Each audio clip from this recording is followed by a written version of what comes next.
S'il y a une chose qui marque l'année, c'est le mois de septembre. Parce que le mois de septembre, c'est la rentrée. Et pendant la rentrée, les parents ont mal à la tête. La tête chauffe. Surtout ceux qui ont beaucoup d'enfants, là. Pas facile, hein? Un à l'université, l'autre est au collège, l'autre est à la maternelle. Comment les parents se débrouillent pour payer la scolarité des enfants, pour assurer le quotidien chaque jour? On en parle dans cette émission préférée des femmes d'ici. À tout à l'heure.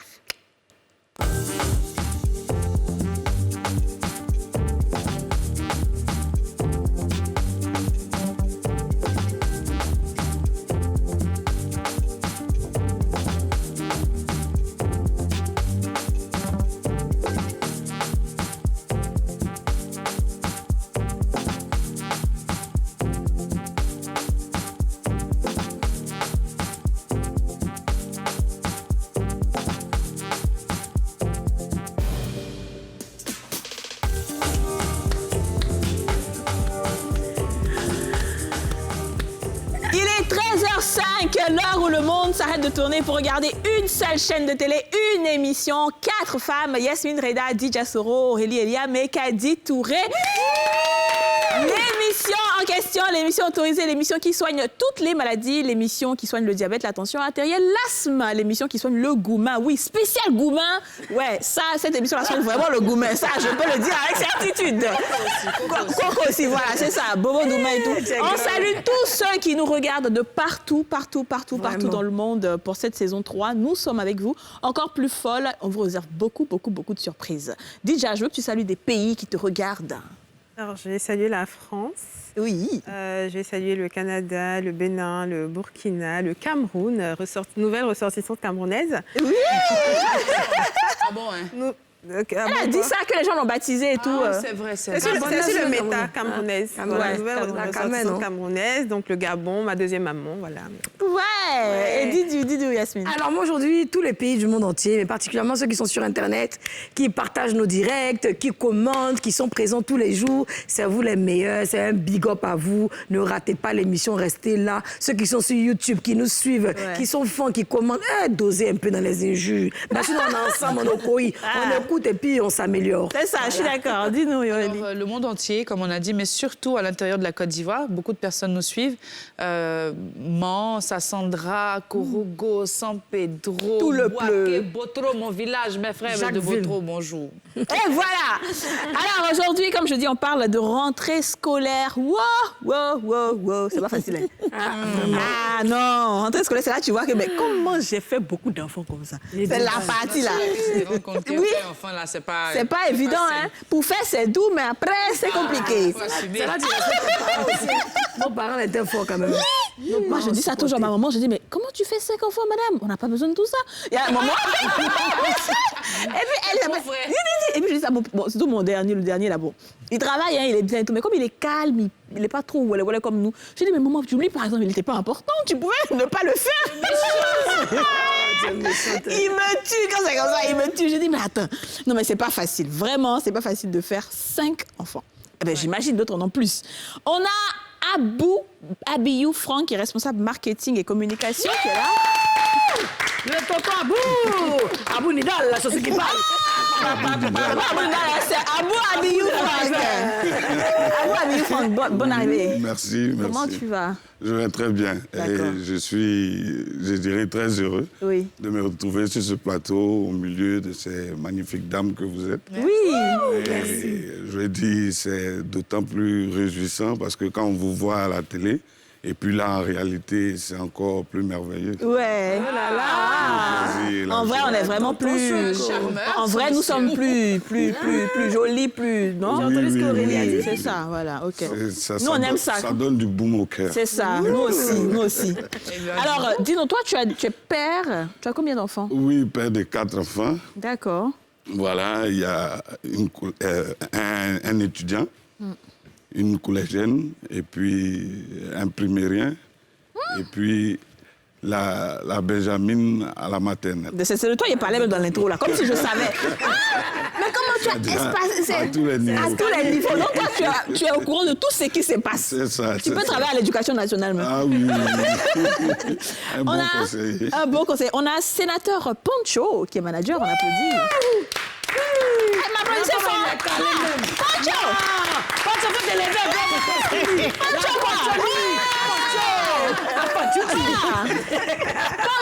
Pas forcément tu habillé en rouge, là. On doit lui donner du tonus. Ouais, c'est ça. Ouais. Dis-nous, Pancho, bonne arrivée chez les femmes d'ici. Merci les femmes d'ici. Mais je me demande comment NCI a fait pour réunir 4 belles femmes sur le plateau. Ah, mais c'est la magie de NCI, hein. Meilleure chaîne de Côte d'Ivoire, voyons. Franchement. C'est extraordinaire. C'est extraordinaire. Quand je regarde, je suis content. Ouais, nous aussi. J'ai été invité, Voilà notre charmeur encore. j'ai pas hésité d'accepter l'invitation de NCI. Oui. Alors, dis-nous, tu es père de combien d'enfants? J'ai 6 enfants. Eh ben, moi qui me disais que 5, c'était... merci. J'en ai 6. La première, elle est étudiante dans une école de théâtre, de cinéma. Le deuxième, il vient d'avoir son entrée en 6e. Ah, OK. Et puis les 4 autres, c'est des jumeaux. Les 2 premiers passent au CM1 et puis les 2 derniers passent au CP2.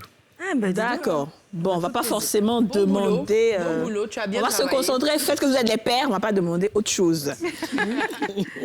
Salimata Ouedraogo! Ouedraogo, Mousso! Yes! Ouedraogo, tu es danser un peu. Dreke nyama fam fana ite photo fitini ya dobra ele dobra ba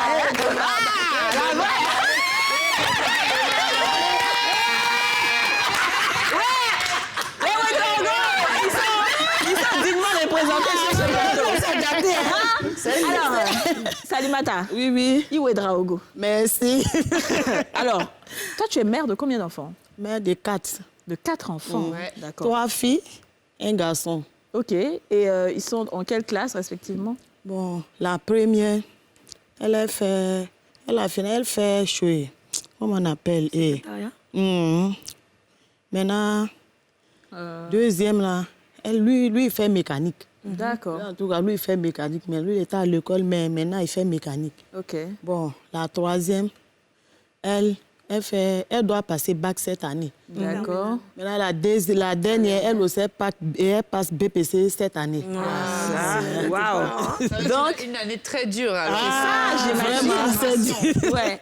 Donc, c'était compliqué, on va dire, pour l'école, payer l'école. Quand c'est le septembre, là, j'imagine que c'était très compliqué. Vous allez nous parler de ça.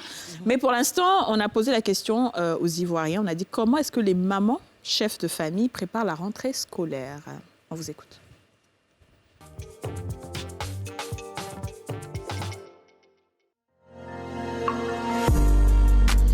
Vraiment, c'est difficile parce que moi-même, je connais une dame que vraiment, ça ne va même pas chez elle. Ça ne va même pas parce qu'elle a décidé même que l'enfant attend pour aller l'année prochaine parce qu'elle n'a pas les moyens. Donc, elle a décidé que l'enfant reste pour que l'année prochaine, l'enfant puisse aller à l'école. Donc, vraiment, c'est difficile. Et puis, en tout cas, il y a des moments, même il y a des pères même aussi, ça ne va même pas. Ça ne va pas, ça ne va pas. Présentement, on sait pas, tout est devenu cher. Même les cahiers, les gommes, tout, les gens disent que ça vient de l'Ukraine. On ne sait pas, à cause de la guerre, tout est cher. Donc nous qui vivons du jour au jour, on a des difficultés pour la rentrée. Les mamans célibataires, là même c'est plus cher encore, puisque elles sont là, elles n'ont personne. Si les enfants, voilà pourquoi maintenant il y a beaucoup d'enfants dans la rue. Les mamans commerçantes, elles se battent. Il y a des mamans aussi qui vendent des galettes, des bouillies pour pouvoir subvenir à leurs besoins et pouvoir aider les enfants dans la scolarité. Donc, au finish, en conclusion, je vais dire à nos enfants de se mettre à travailler, de beaucoup se battre à l'école, d'éviter de rentrer dans des trucs qui ne sont pas normaux, surtout de ne pas bailler les cours. C'est difficile parce que si elle n'a pas de ressources pour pouvoir elle-même se prendre en charge d'abord, c'est difficile par rapport aux enfants. Voilà. La maman est obligée de chercher les moyens afin de pouvoir scolariser tous les enfants. Donc si vraiment le gouvernement peut chose comme on dit ça, faire attention aux femmes qui ont vraiment le courage de vouloir scolariser leurs enfants mais qui n'ont pas les moyens, s'ils peuvent vraiment prêter attention à ces femmes-là, ça serait vraiment important. Ouais. Apparemment, les gommes viennent de l'Ukraine. Voilà, franchement, il faut qu'on parle à Poutine. Hein. Mais l'Ukraine, comment? Mais c'est ça, je ne comprends pas, là. Ils vont nous expliquer peut-être. Hein. Peut-être on sait. Je vais commencer par le marché, Abou. quand tu rentres là, tout est devenu cher. Donc, quand il parle net, qu'il y a la guerre en Ukraine. Tout le monde a mis ça sur guerre. C'est devenu un prétexte, justement. Alors, Abou, je peux commencer par toi. Quand la rentrée doit arriver comme ça, là, ça dit quand on dit août, c'est comment dans ta tête? Bon, faut dire que d'une façon générale, hein, déjà les problèmes de rentrée et tout sont relatifs aux différentes situations que chacune des personnes vit et tout. Mais bon, nous autres, on est à un certain niveau, je veux dire, on essaie de gérer un peu différemment. Mais tout se passe, je veux dire, dans la prévision. Voilà, c'est-à-dire dès cette rentrée, on prépare déjà la rentrée prochaine. Bon, maintenant, d'aucuns diront, bon, lui, il parle parce que, bon, peut-être il a un peu de moyens. Donc, non, c'est juste une question de gestion, pouvoir trouver un système d'épargne, quel que soit le montant, chaque mois. On sait plus ou moins ce qu'on doit payer pour la rentrée. Et puis, bon, quand on a une compagne aussi qui comprend bien les choses. Qui travaille. Pas seulement qui travaille, mais en tout cas, qui sait bien gérer, qui sait maîtriser les choses. Parce que nous autres aussi, les hommes, vous comprenez, on bouge forcément, on n'est pas toujours la tête sur ce genre de besoins domestiques, les trucs de la maison. Donc, c'est surtout la compagne aussi qui arrive à bien caler les budgets, bien gérer les petites enveloppes qu'on fait. Et puis, bon, on anticipe un peu sur la rentrée. L'inscription, c'est-à-dire dès la fin de l'année, on paye l'inscription. Les fournitures, on l'inscription prochaine. Voilà. C'est-à-dire quand l'année va finir, ça vous allez déjà payer l'inscription. Quand l'année finit. Vous n'attendez pas septembre. Non. Avant de partir en vacances, on paye déjà. Ah bon? Mais ça, c'est bien, ça. Bon, papa. Concrètement, comment vous faites pour vous organiser pour la rentrée par rapport même aux livres, etc. Parce que moi, par exemple, je suis maman de 2 garçons et au fur et à mesure que les années passent, et chaque fois ils passent en classe supérieure, les prix aussi augmentent. Je ne comprends pas. Ouais. Donc, expliquez-nous un peu pour que voilà, tout le monde comprenne. Quoi. Bon, dans mon cas, par exemple, cette année, j'ai été confronté à ça. J'ai mon petit garçon là, qui va faire le CM2 cette année et sa grande sœur qui fait la 4e maintenant. Donc, bien entendu, elle est passée par là. Donc, heureusement, les enfants sont assez gentils. Comme on les coince un peu, ils ont bien tenu soin des livres. Et comme je disais, la compagne est là. Elle aussi, elle suit beaucoup, madame. Donc, elle a pris soin de conserver ses livres. C'est ça, c'est bien. Voilà. Mais là encore, il y a peut-être un petit souci qui peut arriver. C'est que bien souvent, les livres changent. Oui, c'est ça. Et cette année même, dans l'école de mon fils, en réalité, les livres ont changé. Donc, normalement, on ne pouvait pas utiliser les livres de CM2. Mais quand j'ai présenté, il a dit, bon, en réalité, les contenus, c'est pratiquement pareil. Donc, on accepte. Maintenant, il y a quelques... Voilà, donc détails, c'est les anciens livres. Les anciens livres que vous avez. Que nous avons conservés. Très bien. Poncho, dis-nous, quand août arrive comme ça, toi, comment ça se passe? Ou bien toi aussi, ça va, Dieu merci? Bon, ce que le monsieur là a dit là, ça c'est pour les riches. Ah, ok. Nous, on est grouillés là. C'est pas facile, hein? On t'écoute, Poncho. C'est pas facile même. Souvent, on va au black, on achète des anciens livres. Voilà, parce que ce qui a été déjà utilisé, bon, les gens, ils vont revendre. Donc nous, on va négocier, on paye pour nos enfants. Sinon, c'est pas facile. Hein. Voilà, c'est même pas facile même. La rentrée, là, c'est compliqué. Et tu fais ça quoi, au mois d'août? Non, c'est maintenant qu'on fait. Nous, on grouille sur le terrain, donc on peut pas... Quand ça est là, en même temps, voilà. Dès que la rentrée arrive. Donc, nous, on peut pas prévoir ça, pour dire que non, il y a payé pour garder. Et si maintenant tu payes, puis on dit que ça a changé, tu as fait comment? Tu es allé payer nous. Donc nous, on attend. Quand la fourniture arrive, quand la liste de fourniture arrive, nous, on va maintenant au black. Après, c'est vrai qu'en fonction des écoles publiques et des écoles privées, les écoles publiques, par exemple, bon, je pense qu'il y a quand même quelques frais à payer. Comment vous faites, en fonction de là où votre enfant, vous l'avez mis, comment vous faites pour la scolarité même, concrètement? Comment vous organisez? Bon, moi, mes enfants les plus petits sont dans les écoles publiques, mais c'est les plus grands qui sont dans les écoles privées. Le public, on paye, non? C'est pas tranche. Le public, quand même, on paye quelque chose. Oui, le public, généralement, c'est pas payant. D'accord. Voilà, c'est pas payant. Mais il y a des frais annexes. Bon, l'année passée, ils ont supprimé les COGEP, autres, c'est ce qui nous fatiguait un peu. Ouais. L'année passée, ça a été supprimé. Donc cette année, je ne sais pas si ça va revenir. Voilà, mais souvent, ce sont les instituteurs, les maîtres eux-mêmes qui viennent avec des choses. Il faut payer ceci, il faut payer cela. Chaque jour, on t'envoie une facture. Tu sais pas où ça quitte. On va revenir sur ça. Salima Taouedraogodino, comment toi tu prépares pour toi? C'est ce que Pancho a dit là. C'est même chose à la rentrée, les anciens livres là. Moi-même, j'ai client pour ça. Donc, je prends les anciens livres là, ils m'avaient troqué. Là, tu mets un peu dessus. Tu prends nouveauté. Ah, ok. Comme ça, on fait. Allez, tu prends les anciens livres de tes enfants, Voilà. tu prends Voilà. tu troques Voilà. pour essayer de prendre de nouveaux livres. Des livres que d'autres personnes ont déjà aussi utilisés. Voilà. Les deuxièmes mains, je vois. Les deuxièmes mains. Mais du coup, quand c'est les vacances, par exemple, on sait tout de suite que dans 3 mois ou dans 2 mois et demi, ce sera à la rentrée.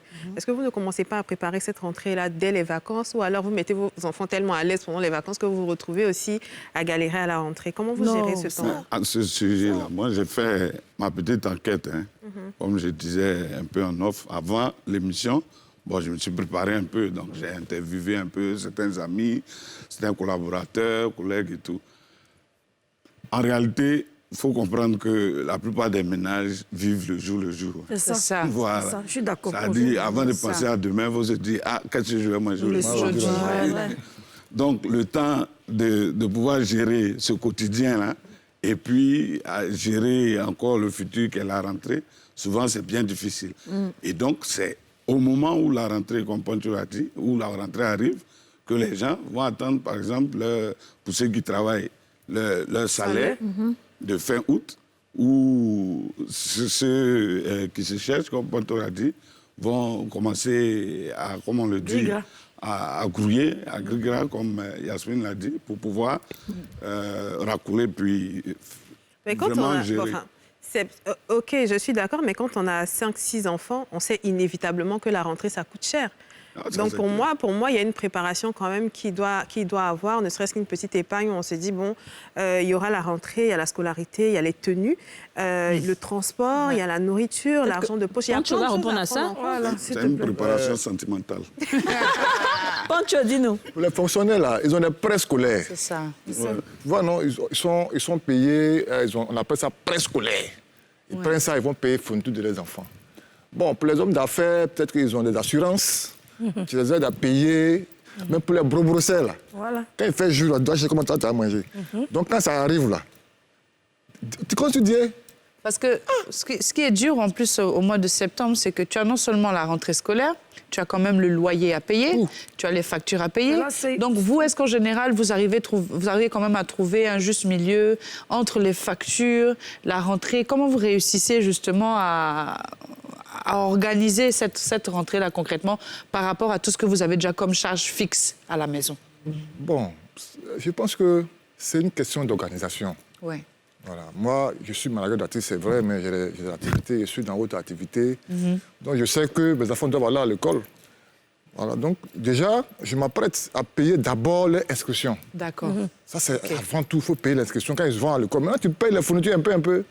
Parce que les cours ne commencent pas en même temps. Hein. C'est ça, oui. Voilà, ça peut commencer 1 mois, 2 mois après. Donc, quand tu vas, tu prends pour le collège, là, tu payes d'abord. Après, tu payes pour CM2. Après, tu payes pour CP2. Et puis, un peu, tu finis de payer. On ne peut pas payer un coup, quoi. Absolument. C'est trop compliqué. Vas-y, Salima, tu as la même question de Dija. Oui. Normalement, tu te dis que tu dois payer école. Même si tu grilleras comment, mais au moins, et les enfants, là, tu dois te dire... C'est un Pancho qui m'a dit. Il entend chasser quoi comme ça. Oui, mais nous, par exemple, nous, les commerçants comme ça, c'est dur. Rien de marche. Pour dire, t'as un peu pour garder l'argent là pour la rentrée, c'est difficile. Ah bon? Oui, mais Donc, ce que je veux compléter, en fait, pour répondre un peu à Dija, un peu, mais ça veut dire que les gens, pendant les vacances, c'est là où c'est grave. Parce que l'enfant, quand il quitte le matin, si tu lui as donné un pain, il a mangé, c'est qu'au soir, quand il vient, puis il va manger. Mais quand ils sont en vacances, à n'importe quelle heure, ils ont faim. C'est eux qui vont jouer les blessés, vont venir plein. Te voici, tu te retrouves dans la clinique du quartier, tu n'as pas prévu ça. C'est eux qui vont regarder la télévision à n'importe quelle heure. Si tu as une télévision, encore c'est bon, tu n'as pas de télévision, ils vont aller chez le voisin pour aller casser verre. Le voisin, mais il y a longtemps, mais son verre est penché, c'est sûr qu'ils vont venir mettre. Un de toi, tu es passé au commissariat, ils se sont battus. Il y a tellement de problèmes dans les vacances que tout ton argent rentre. Tout le monde attend qu'on blesse un peu son enfant. Pour aller chez le certificat médical, maintenant, là, on entend sur la personne. Ça peut être des quartiers, on ne cogne pas enfant. Il y a des choses à dire, Yasmine. Il y a des choses à dire et on dira ces choses-là Après la pub.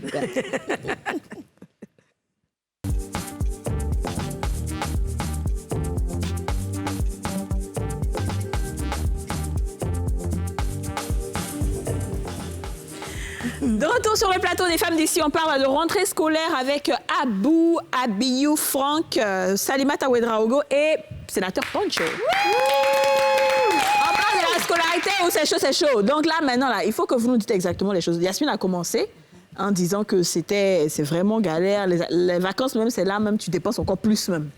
C'est ça? Et là où moi, mes enfants sont là même. L'année passée, cette année, ils ont augmenté. L'école. Ils ont augmenté l'école. Avant, c'était combien? Avant, c'était... Ils sont orientés, c'est école publique. Pardon, c'est école privée. Mais ils étaient orientés là-bas. Donc, c'est un peu... C'est la moitié. Voilà, on paye. Et du coup, ça, ces frais-là ont augmenté. Ça a Et vous avez augmenté. été prévenu, vous avez juste découvert ça à la rentrée? Non, c'est... Bon, quand j'ai donné l'argent, j'ai donné l'argent à ma fille, la grande, là, d'aller faire inscription. Donc, j'étais au marché, un coup, elle m'appelle, elle dit, maman, l'argent que tu m'as donné, là, ça ne suffit pas. Ok, c'était pour les deux. Mais elle a fait, quand elle m'a dit, là, même mon cœur coupé en même temps.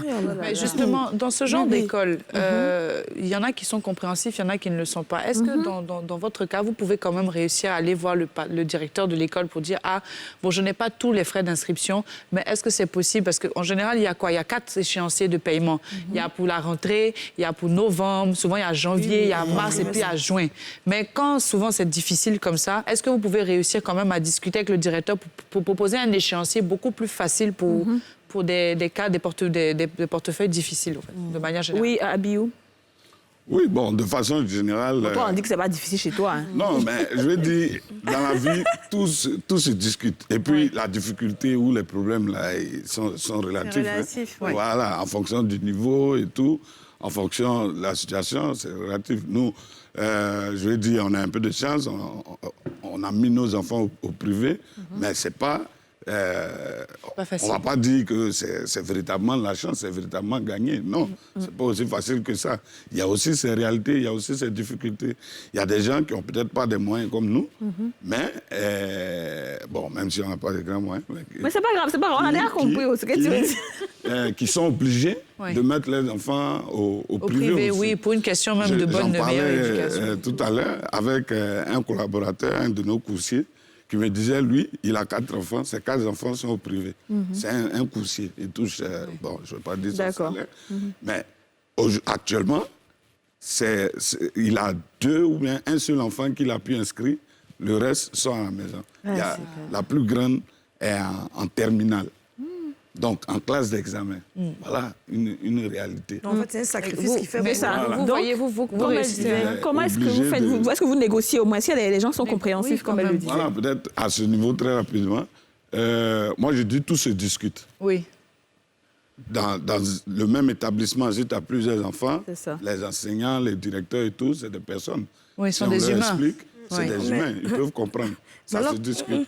Les frais d'inscription ne se discutent pas encore. Voilà, Non, souvent, l'échéancier, c'est souvent le reste de la scolarité, oui. Tout ce qu'on va te dire, si tu ne peux pas payer toute l'année, au moins il faut payer l'inscription là. C'est ça. Et puis il faut envoyer les livres pour qu'ils puissent commencer comme les autres, parce que les autres se plaignent, ils lisent toujours dans le cahier. Il y a des enfants qui sont toujours en train de lire dans le livre de le leurs cahier camarades. de leurs voisins, Donc c'est le minimum qu'on demande aux parents, bic au moins un cahier. Mais en ce qui concerne maintenant la scolarité, puisque c'est par trimestre, donc là tu peux gérer, peut-être chaque mois tu envoies 20 000, 10 000, selon le... Mais à faire des frais d'inscription, si tu n'as pas ton enfant, on va pas à l'école. Mais ça vous est arrivé de discuter comme ça, de négocier avec les directeurs d'école de vos enfants?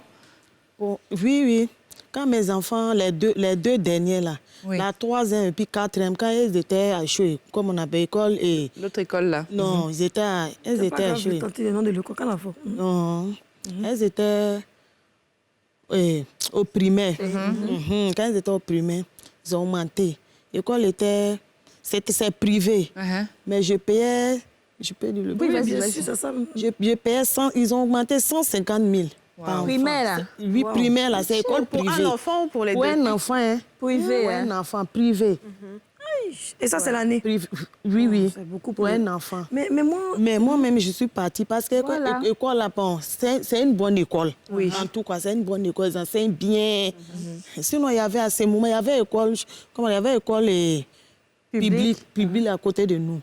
Mais J'ai laissé mes enfants là-bas. Mais donc, tu as discuté avec eux pour rapport à l'argent, là? Voilà. OK. Elle a diminué un peu bien Non, elle n'a pas diminué. Diminue pas Il diminue pas. Il diminue pas. Diminuer. Ils n'ont pas diminué. Mais ils t'ont permis Je de... ne peux pas payer un cours. C'est ça. Oui, je ne peux pas payer un cours. Donc, je suis partie voir cette école d'essai. OK. D'essai, voilà. Oui, généralement, ils enseignent très bien dans les écoles d'essai. d'essai. Tous mes enfants ont fréquenté là-bas. D'accord. Donc, mais au moins, ils ont été gentils. Vous avez payé un peu. Voilà, moi, je suis partie les voir. C'est comme ça, je n'ai pas les moyens, mais je ne vais pas enlever mes enfants là-bas. OK. Mais je peux payer comme ça par mois. OK. Mais quand je lui ai dit, elles ont accepté. Donc, j'ai payé un peu, jusqu'à... C'est chaud, hein. Mais maman, puisque tu fais un petit commerce, bon, je connais pas ton commerce, tu te débrouilles un peu. L'école privée, c'est cher. 2 enfants, ça fait déjà 300 000.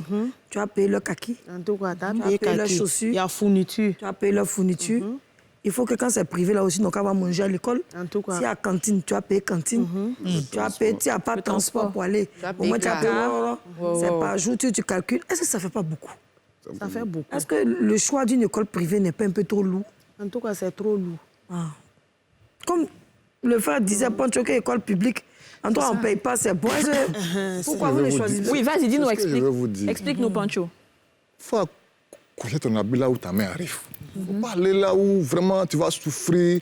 Tu peux le mettre dans une école publique et puis prendre un maître de maison, les suivre un peu de temps en temps à la maison. Parce que les moyens ne nous permettent pas. On veut aller avec nos enfants là-bas dans les grandes écoles, mais on ne peut pas. C'est ça. Qu'est-ce qu'on fait? Mais il y a une école publique que l'État nous a donnée, on peut payer moins cher.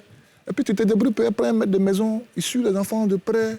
Alors, moi, je tiens à dire que la façon de traiter les choses, c'est comme si les écoles publiques, il n'y avait pas un bon enseignant. Voilà.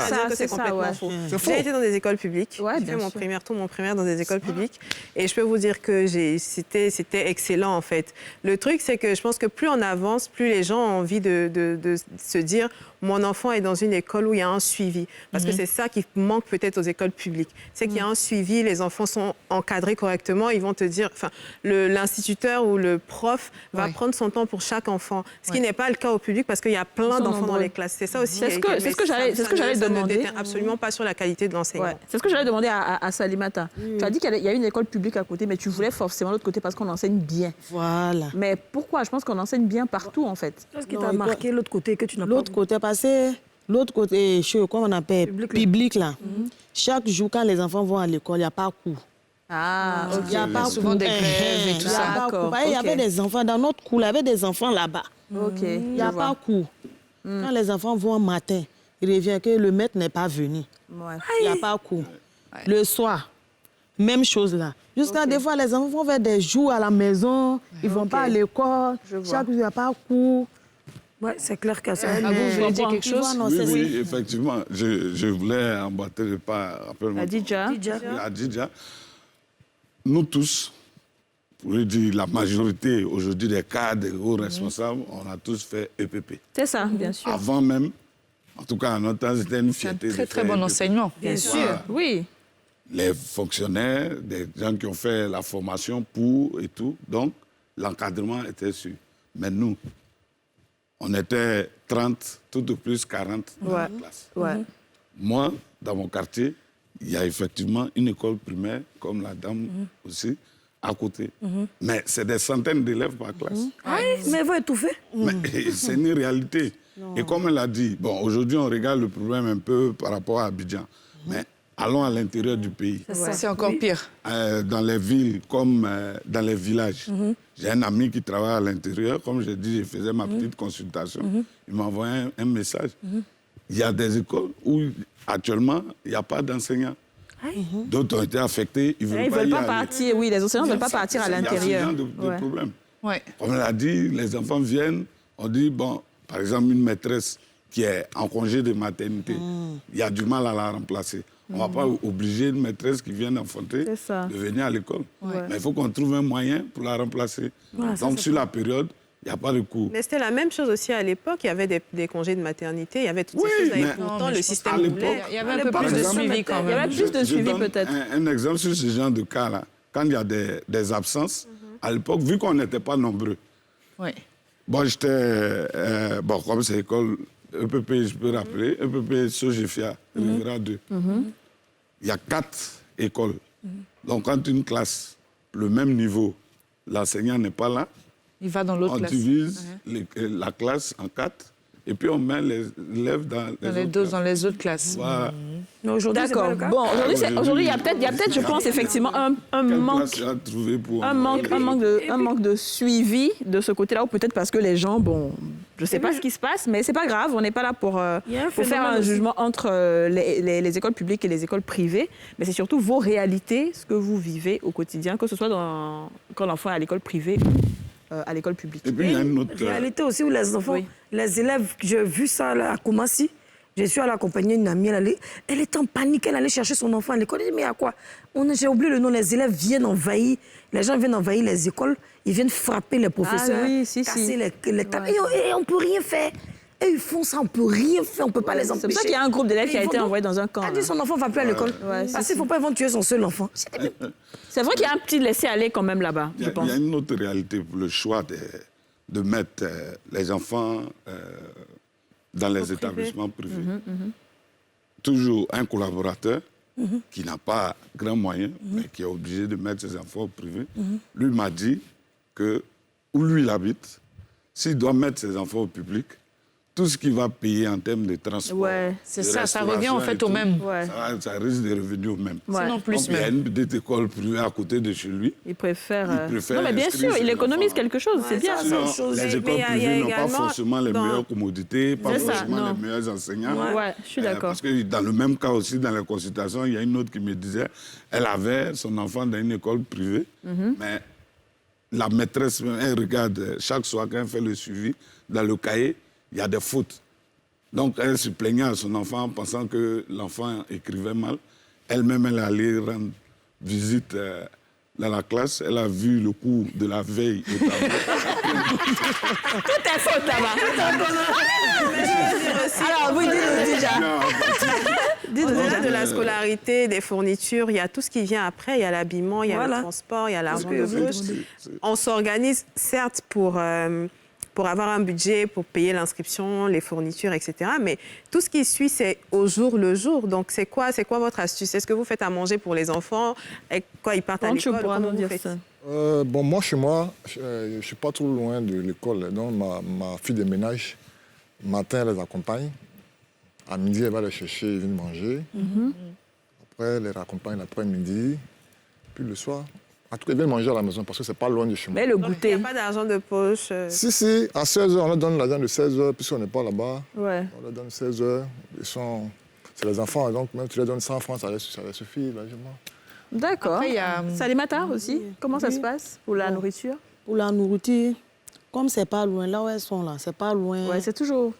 Voilà, c'est pas trop loin. Donc, matin, je leur donne l'argent. De matin, midi, tout est dedans. Bah, moi, je m'en vais au marché. Moi, je m'en vais au marché. Donc, là, de matin, midi, tout est dedans. D'accord. Ça fait quand même un certain budget. Quand finalement on se rend compte à la fin du mois, ça fait quand même un gros budget de donner de l'argent tous les jours. Ça devient beaucoup, elle veut dire. En tout cas, c'est beaucoup. Ça devient beaucoup. Moi, ce que je voulais vous demander, c'est... Ça devient beaucoup. C'est vrai qu'il y a la rentrée, mais il y a aussi le suivi des enfants après la rentrée scolaire.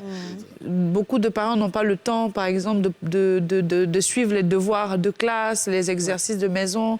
Il y a le budget du maître de maison. Comment vous faites par rapport à tout ça? Est-ce qu'ils ont des maîtres de maison? Est-ce qu'ils prennent des maîtres? Est-ce que vous vous entendez? Quelles sont les astuces? Comment vous faites?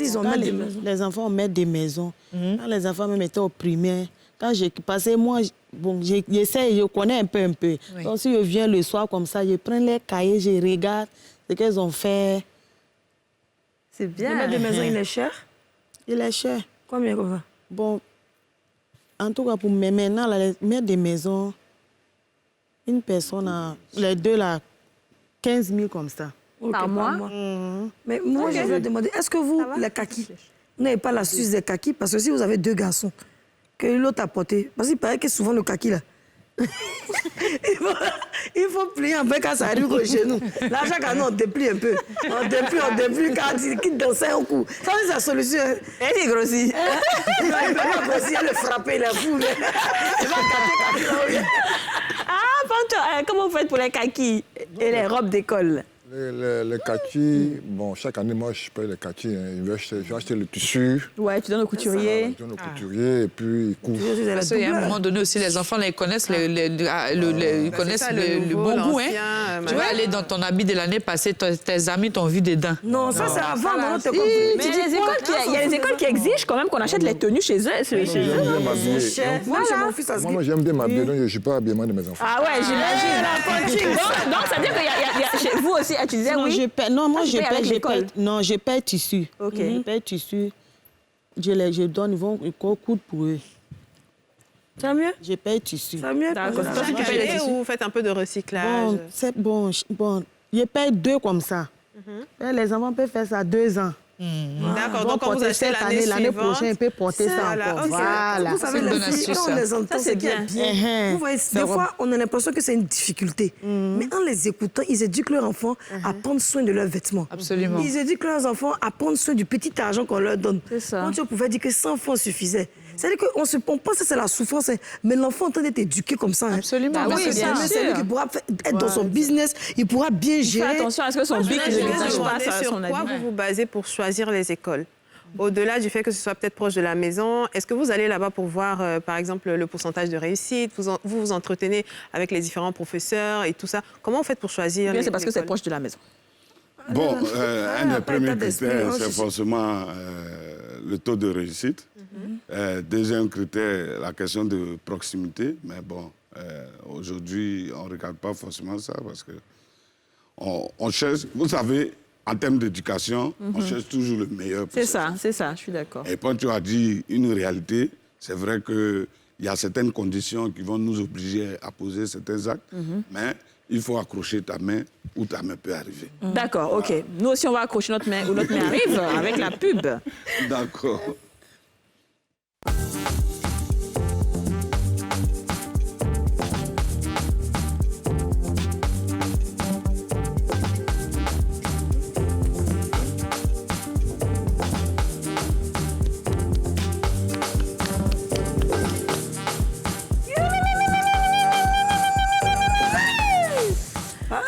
On parle aujourd'hui de rentrée scolaire avec Abou Abiyou Franck, Salimata Ouedraogo et Sénateur Poncho. Alors, oui, Aurélie. Dis-moi, mais j'ai une question dans tout ça là. Vous décarcassez, vous payez école, mettre des maisons, cahiers scolaires, tout. Et puis l'enfant ramène 5 de moyenne. Vous faites quoi, s'il vous plaît? Dites-nous, vous faites quoi? Pancho, même de toute façon, il a remis sa tête là-bas. Tu sais que, ouais. Pancho, ses enfants n'ont pas joué, lui. C'est un peu psychologique parce que faut pas dire à l'enfant que tu vaux rien. Ouais. Quand tu dis à un enfant que mais tu es nul, tu vaux rien, ça agit sur la personne. Tu lui dis, tu peux faire mieux. Hein, ça, là, c'est pas bien. L'année prochaine, là, voilà, faut faire mieux. Mais quand tu dis à un enfant, mais tu es nul, tu es dernier de ta classe, tu le frappes. Ça agit sur lui. C'est vrai. Évitons de traiter nos enfants de nuls. D'accord, il n'est pas nul. Maintenant, quand il envoie 5, là, qu'est-ce que tu fais? Quand il envoie souvent, tu lui dis, bon, aujourd'hui, là, demain, là, tu ne manges pas. Oui. Mais moi, je sors, quand je suis pas la maman, là, donne à manger derrière moi. Je manifeste ma colère, mais je dis, bon, lui, là, aujourd'hui, il ne sort pas, il reste dans la maison, il m'a dit, parce qu'il n'a pas eu sa moyenne. On ne le frappe pas, mais il ne mange pas, il reste dans sa chambre, il ne sort pas. Dès que je prends ma voiture, je bouge, je sais que on lui donne à manger derrière moi. Je t'ai dit. Donc ça se passe comme ça. Ça se passe comme ça. Et Salimata, à toi, comment tu gères? En tout cas, moi, mes enfants, les enfants travaillent bien à l'école. Ça seulement, les enfants travaillent bien à l'école. La celle qui doit passer bac cette année-là, quand elle-même toujours elle est première de sa classe, parce qu'elle était deuxième. Elle s'appelle comment? Yasmine. Yasmine,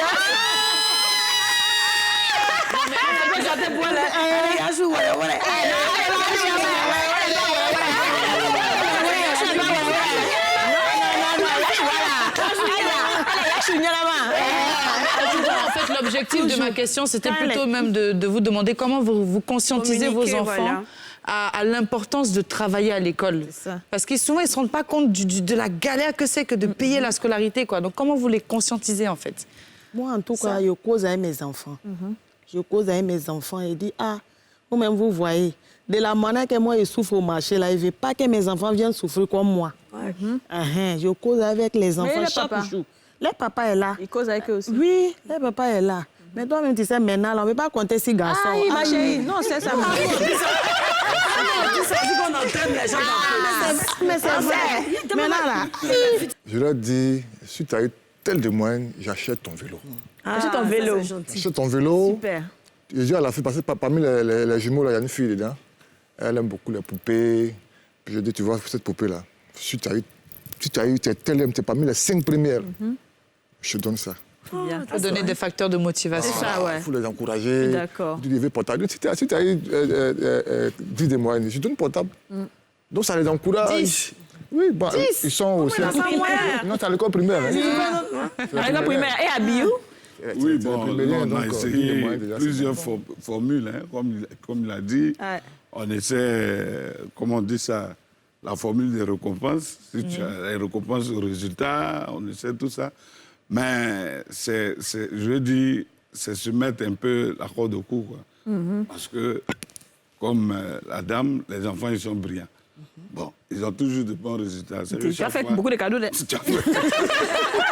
On dit, ah, papa, tu avais dit quoi s'il était premier. Donc, finalement, bon, comme après, ils prennent un peu de l'âge, c'est ça. Finalement, il faut leur faire comprendre, il faut qu'ils arrivent à comprendre pourquoi eux-mêmes vont à l'école. Ouais. Quel est l'objectif de la formation. C'est ça. Et ce qui m'arrive souvent de faire, c'est par exemple les prendre, les emmener au bureau, les prendre, rendre visite à des amis dans leur cadre professionnel. Ouais, c'est très bien. Pour qu'ils comprennent un peu la vie professionnelle, de quoi il s'agit et autres, visiter un peu certaines activités. Et pour ceux qui ont des... On cause beaucoup ensemble, comme elle a dit, pour essayer de voir et leur faire objectiver un peu. Là, l'enfant, il se dit, ah, moi, je veux devenir tant. Donc, pour ça, il faut bosser à l'école. Voilà. Et pour ceux d'entre vous qui ont des enfants, par exemple, à l'université, qui sont un peu grands, qui peuvent avoir de mauvaises fréquentations, parce qu'à l'école, c'est là-bas que tout se passe. Collège, même lycée. Comment est-ce que vous gérez ça? Vous les surveillez un peu à l'école? Est-ce que vous savez qui est son voisin, avec qui il travaille, qui traîne, quoi. Avec qui il traîne, quoi. C'est le même principe. Pour moi, à la base, c'est une question de responsabilité, de responsabilisation de l'enfant. Mon grand garçon, Dieu merci, bon, peut-être il se cache pour faire les choses, mais normalement, ça devait se ressentir. Dieu merci, il est assez sérieux, mais ça dépend de comment il a été toujours pris. D'accord. Et Pancho? Voilà. Moi, j'ai une seule grande fille, tu as 21 ans, mais c'est pas facile parce qu'elle est dans la tendance. Elle est dans la mode, elle voit son papa à la télévision, son papa est les artistes, elle veut devenir star. Donc sa tête là, même ça, elle n'a su à faire du cinéma. Elle veut devenir comme Cathy Touré, faire film.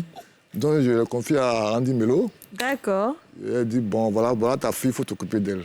D'accord. Bon, ils sont là-bas, je la regarde même plus, parce qu'elle est déjà grande. Mais il faut la regarder, il faut la regarder. Il lui fait confiance peut-être quelque part, et puis il y a quand même un bon suivi aussi. Mais elle a fait quand même des études. Oui, non, elle a fait. Elle a dit qu'elle a fait quoi? L'école de cinéma. Mais à part ça, qu'est-ce qu'elle a fait d'autre? Non, elle a C'est-à-dire après le bac, elle est rentrée dans l'école de cinéma? Après le bac, elle est entrée directement à l'école de cinéma. Ah, et elle continue? Elle continue là-bas. C'est déjà bien d'avoir le bac, c'est le minimum. C'est une très bonne idée. C'est le minimum d'avoir le bac, avant de commencer quoi que ce soit. Mais ça aussi, c'est lié à ses objectifs. Si elle a ça dans la tête, il faut la laisser faire. Nous, nos parents n'ont pas accepté. Nous, on jouait au ballon, on nous frappait, on mangeait pas. On restreint trop les enfants.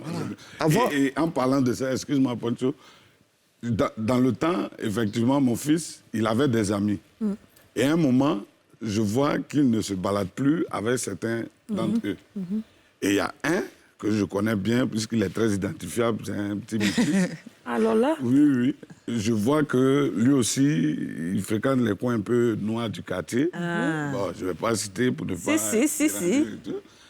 Et donc, je vois que mon fils ne se balade plus avec lui. Je lui demande, mais ton ami, là, le métis, là. Voilà, il ne vient plus ici. Quand j'arrête de dire le métis, ça me gêne.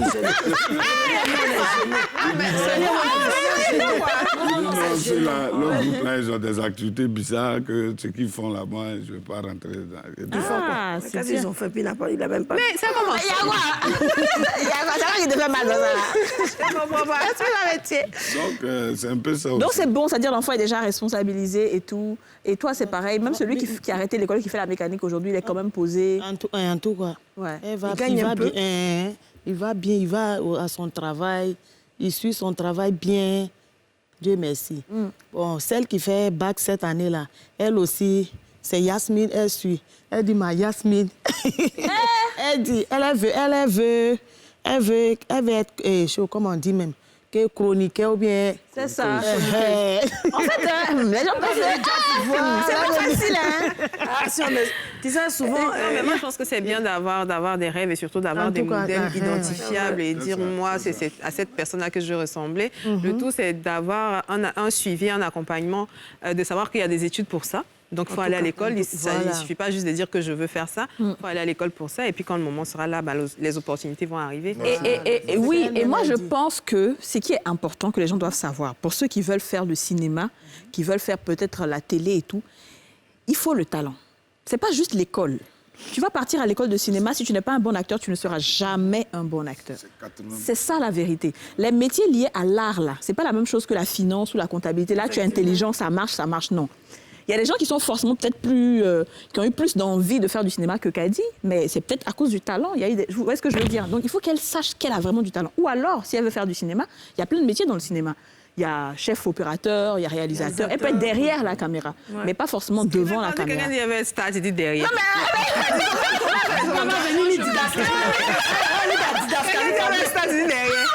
en fait, tu vois, parce que c'est ça. Moi, j'ai vu tellement de rêves brisés parce que ces personnes... Mais en fait, en réalité, c'est le talent. En fait, c'est un métier. En réalité, il ne faut pas juste être bon, il faut être excellent. Parce qu'il y a plein de personnes qui veulent faire la même chose et on est nombreux.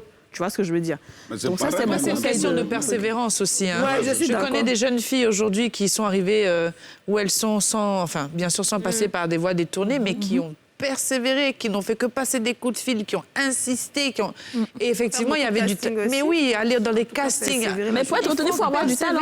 Il faut avoir la foi. Il faut avoir du talent. Oui, forcément. C'est la base. Au fur et à mesure de la persévérance, le talent se fait voir. Parce qu'effectivement, il y a aussi malheureusement beaucoup de personnes talentueuses qui n'ont malheureusement pas la possibilité de se montrer parce qu'elles abandonnent vite.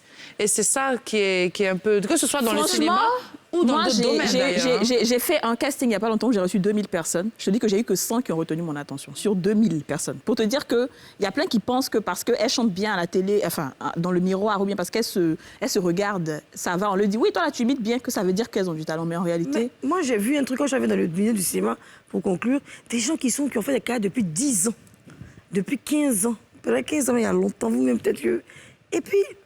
Ça dit, tu vois son image, mais you don't care. Ça dit, tu as l'impression que tu ne dis rien. Mais depuis, là, le fait cinéma. Tu vois, il n'y a pas eu de percée, une percée. Alors qu'il y a des noms quand même qui résonnent dans l'esprit des gens. Il y a des noms quand tu vas peut-être dans d'autres pays, quand on dit la Côte d'Ivoire, on cite certains noms. Et en fait, le but, c'est pour dire qu'il faut toujours vouloir le meilleur de soi-même. Et il faut, comme les parents sont de très bons parents, parce qu'ils apprennent à l'enfant à se faire confiance. Et comme il a dit, quand tu dis à quelqu'un tu vaux rien, ben l'enfant va se dire je ne vaux rien. Si ma propre mère me dit que je vaux rien, qui suis-je pour dire que je vaux quelque chose? C'est ça. Après, pour percer, il faut beaucoup de chance aussi. Il faut qu'on se dise la vérité. C'est-à-dire, quand tu as fini d'asseoir ton talent et tout, pour percer, là, c'est pas facile. Il y a d'autres réalités, très rapidement, pour dire qu'il faut toujours se donner le temps d'apprendre aussi. Oui, c'est vrai. L'apprentissage est très important. C'est-à-dire, souvent, on veut brûler les étapes. On veut brûler les étapes. Et c'est ce qui nous fatigue. Pour percer, quel que soit le domaine, on t'a dit finance, quel que soit le métier, le cinéma, l'art et tout. D'abord, il y a le talent, donc les dispositions naturelles. C'est ça. Mais deux, il faut prendre le temps de se former, d'apprendre. Voilà, c'est ça. D'être apprenti de quelqu'un. Derrière d'abord. Commencer en bas. Il y a plein qui ne veulent pas commencer en bas. Non, je suis directement. C'est ça. Parce que pour certaines personnes, ça arrive, donc on se dit pourquoi pas moi. Voilà, c'est ça. Mais après, comme on l'a dit, c'est aussi la chance. Oui, ça, c'est ça. C'est pas facile. C'est aussi la chance. Il y a des gens, ils marchent comme ça. Il y a des acteurs, de grands acteurs, de grands noms aujourd'hui, qui marchaient dans la rue et le réalisateur l'a vu. Il dit, hé, toi là, tu seras acteur de mon film. Et puis paf, la personne perce. Qui a fait le film Alerte à Malibu. Oui. Mais dans le grand public d'un stade, elle avait mis un t-shirt marque d'une bière avec sa poitrine bien chic là. La caméra s'est braquée dessus. La marque a vu. À partir de cet instant, c'est fini. Tu peux même ne pas avoir même de talent, et puis on te remarque comme tu as dit. À Londres, elle marchait avec sa camarade, et puis il y a un agent qui passait, qui l'a vu. Il dit, toi, tu peux être mannequin. Ça vient à partir des États-Unis. C'est ça, alors que le commun des mortels... Ça, c'est la chance. Alors que nous, le commun des mortels, on doit galérer très, très cher. Alors, on doit prendre le temps d'apprendre. On est déjà à la fin de l'émission. Bon, fin de l'émission, attends, mais on est déjà... C'est déjà la fin. C'est déjà... Attends, donc vous pensez que... On va commencer l'émission, là. Elle a fini. L'émission est déjà terminée. Je vais prendre vos derniers mots en tant que parents qui souffraient pour mettre les enfants à l'école et tout. Qu'est-ce que vous pouvez dire aux autres parents et qu'est-ce que la société même peut faire pour vous aider, en fait? Bon, vraiment, on ne va pas mettre tout sur l'État. Hein. Non, c'est pour ça qu'il n'a pas dit l'État. Il a fait exprès. Sinon, il a fait, je connais. Sinon, on a besoin d'aide. Moi, comme ça, là, il y a 6 enfants. Je suis brossé comme ma maman Yasmine vient de dire. Je suis un brossé. Souvent, c'est dur, souvent, c'est pas dur. Voilà, donc, tout ce qui est bienvenu vers nous, on va accepter. Hein. Voilà, on va accepter, mais on fait un effort pour mettre nos enfants à l'école, pour que les enfants puissent réussir. En tout cas, il faut faire un effort pour mettre ton enfant à l'école. Il ne faut pas le laisser à la maison. Quand je vois les enfants sur la route, devant le lotus, devant l'eau glacée, vraiment, ça me fait mal. Parce qu'il faut mettre des enfants à l'école, quels que soient les moyens. Et les écoles publiques, ce n'est pas cher. Il faut scolariser l'enfant pour que l'enfant puisse savoir lire et écrire. C'est très important. C'est ce que je voulais dire. Très bien. Abiou? Oui, bon, la question de l'éducation, comme je l'ai dit tantôt, c'est un élément vraiment très important, primordial. Et on veut tous le meilleur pour nos enfants, pour leur éducation et tout. Et c'est vrai qu'on n'est plus au temps de l'État-providence et on ne va pas tout demander à l'État.